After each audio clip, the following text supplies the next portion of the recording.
자, 여러분. 오늘 우리는 역사상 가장 유명하면서도 들을 때마다 마음을 콕콕 찌르는 텍스트 하나를 깊이 파헤쳐 보려고 합니다. 바로 그 유명한 낙타와 바늘귀 비유입니다. 이 비유, 수천 년 동안 진짜 수많은 사람들을 당황하게도 만들고 때로는 위로도 하고 엄청난 논쟁의 중심에 서기도 했거든요. 오늘 이 시간에는 단순히 표면적인 글자만 읽고 넘어가는 게 아니라 이 비유가 품고 있는 당시의 문화적 배경부터 날카로운 영적 진실까지 하나하나 짚어보며 그 본질 속으로 푹 빠져보겠습니다. 마태복음 19장 24절, 바로 이 놀라운 구절부터 시작해보죠.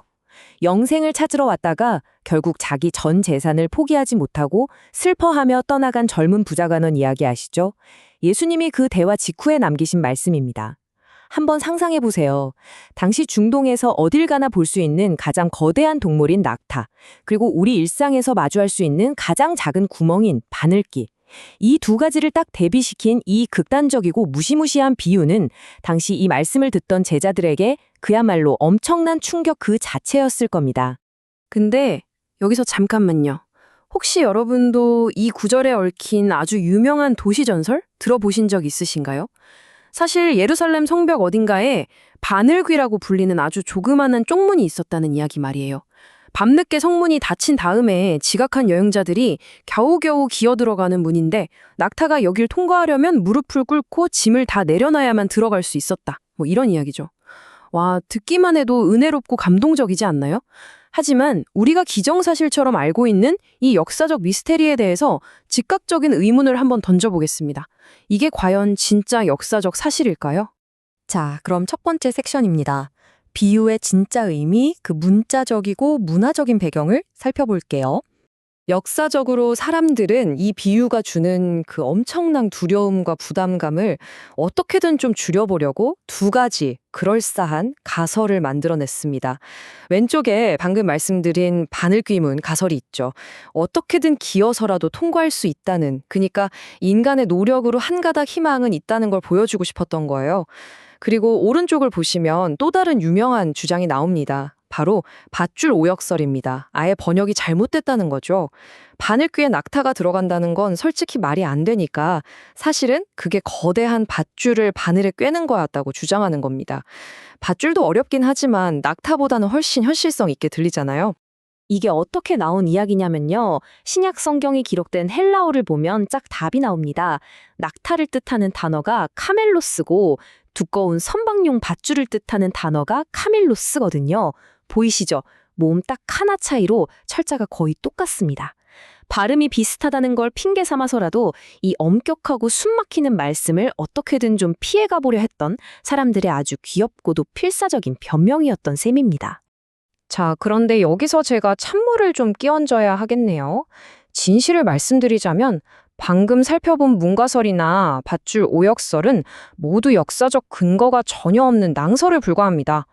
가장 정통적인 성경적 해석은요, 아주 단순하고 또 무섭습니다. 예수님은 정말로 글자 그대로 그 거대한 낙타와 아주 조그만 바늘귀를 말씀하신 게 맞습니다.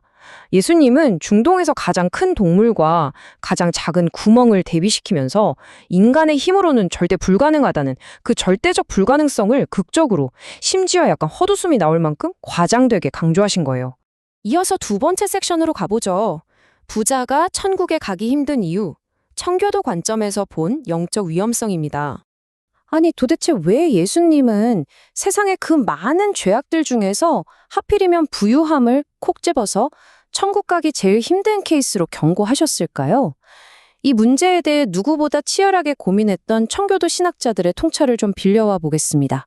오해하시면 안 되는 게 청교도 신학이 부자 되는 것 자체를 나쁘다고 하진 않아요. 하지만 부유함이 가져오는 세 가지 아주 치명적인 영적 위험성을 경고합니다. 첫째, 나를 지켜주는 돈을 전적으로 믿게 되는 자기 신뢰. 둘째, 보이지 않는 천국보다 지금 당장 내 눈앞의 편안함을 사랑하게 되는 세상에 대한 애착. 그리고 셋째, 돈을 하나님보다 더 높은 곳에 모셔두는 우상숭배입니다. 이 진리를 가장 날카롭게 찌르는 구절이 바로 마태복음 6장 21절이죠. 네 보물 있는 그곳에는 네 마음도 있느니라. 여러분, 재산이 많아진다는 건요, 결국 내 마음과 시선이 이 땅의 것들에 무겁게 묶여버린다는 뜻일 때가 참 많거든요. 천국을 향해 가는 그 좁은 길에 부요함이라는 엄청나게 무거운 짐이 마치 거대한 낙타 등에 실린 화물처럼 바늘귀 통과를 꽉 막아버리고 있는 상황인 겁니다. 청교도들은 여기서 한 발 더 깊이 들어갑니다. 그들은 우리 삶에서 돈이 마땅히 하나님이 앉으셔야 할 그 건좌를 차지해버린다면 그건 단순한 욕심이 아니라 순도 100%의 우상숭배라고 강력하게 경고했어요. 돈이 나를 안전하게 지켜줄 거야 라는 그 단단한 믿음이 역설적으로 하나님을 향한 신뢰를 갉아먹는다는 거죠. 영혼이 이렇게 무거운 우상숭배의 짐을 가득 짊어지고 있다면 당연히 그 좁디 좁은 바늘귀를 통과하는 건 불가능할 수밖에 없습니다. 자, 세 번째 섹션, 오직 하나님의 은혜로 구원의 절대적 주권에 대해 알아보겠습니다. 그 당시 사람들은 부유한 걸 곧 하나님의 축복이라고 굳게 믿고 있었거든요. 그러니까 제자들이 예수님의 이 말씀을 듣고 얼마나 멘붕에 빠졌겠습니까? 완전 패닉 상태로 이렇게 묻습니다. 아니, 그럼 도대체 누가 구원을 받을 수 있단 말입니까? 그 절망적인 질문에 예수님은 잠시 멈추시고 제자들의 눈을 똑바로 보시며 선언하십니다. 사람으로는 할 수 없다. 부자든 가난한 사람이든 내가 아무리 착하게 살고 돈이 많아도 내 힘으로는 절대 천국 문을 열 수 없다는 인간의 철저한 무능력을 아주 쾅 하고 못 박아 버리신 겁니다. 사실 이 구절이야말로 낙타 비유의 완전한 클라이맥스이자 기독교 복음의 가장 핵심적인 메시지입니다. 바늘교 앞에 선 거대한 낙타처럼 우리는 구원 앞에서 아무것도 할 수 없습니다. 그런데 완벽한 절망의 끝에서 한 줄기 강력한 빛이 비치죠. 하나님으로서는 다 하실 수 있느니라. 네, 맞습니다. 불가능을 가능하게 하시는 분, 부자의 그 딱딱하게 굳은 마음을 부수고 재물을 기꺼이 포기하게 만드실 수 있는 분은 오직 창조주 하나님 한 분뿐이라는 아주 명확한 진리입니다.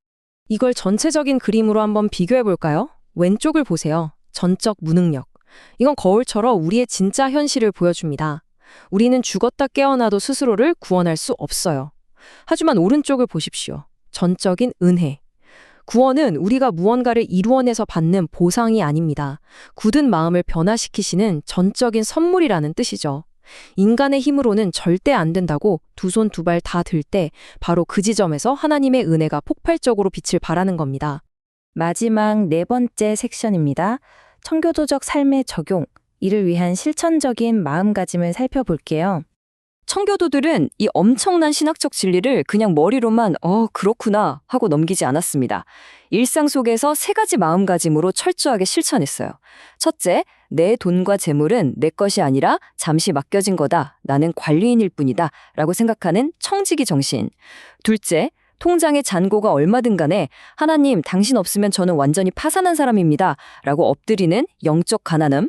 셋째, 돈이 주는 그 달콤하고 안락한 느낌에 취해 내 영혼이 무뎌지지 않도록 끊임없이 깨어있는 경계심입니다. 그들은 하루도 이 긴장의 끈을 놓지 않았어요. 오늘 이 해설을 통해 우리가 마음 깊이 새겨야 할 궁극적인 결론은 바로 이겁니다. 인간의 불가능함이 선포되는 곳에서 하나님의 구원이 시작된다. 우리가 꽉 쥐고 놓지 못하는 내 힘, 내 통장, 내 자존심, 이런 무거운 짐들을 바닥에 툭 내려놓고 내 힘으로는 도저히 안 된다고 철저히 항복할 때 비로소 불가능을 가능하게 하시는 하나님의 구원의 손길이 우리를 향해 뻗어온다는 사실입니다. 내 삶의 운전대를 온전히 내어드릴 때 기적이 시작되는 거죠.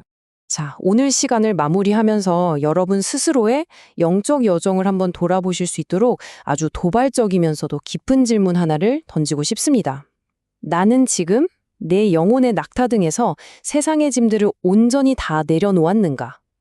혹시 아직도 그 좁디 좁은 바늘귀 앞에서 주저앉은 채 커다란 짐을 잔뜩 짊어지고서 서성이고 계시진 않나요? 오늘 이 질문이 여러분의 마음속에 오래도록 남아서 깊은 성찰로 이어지기를 바랍니다. 끝까지 귀 기울여 주셔서 정말 감사합니다.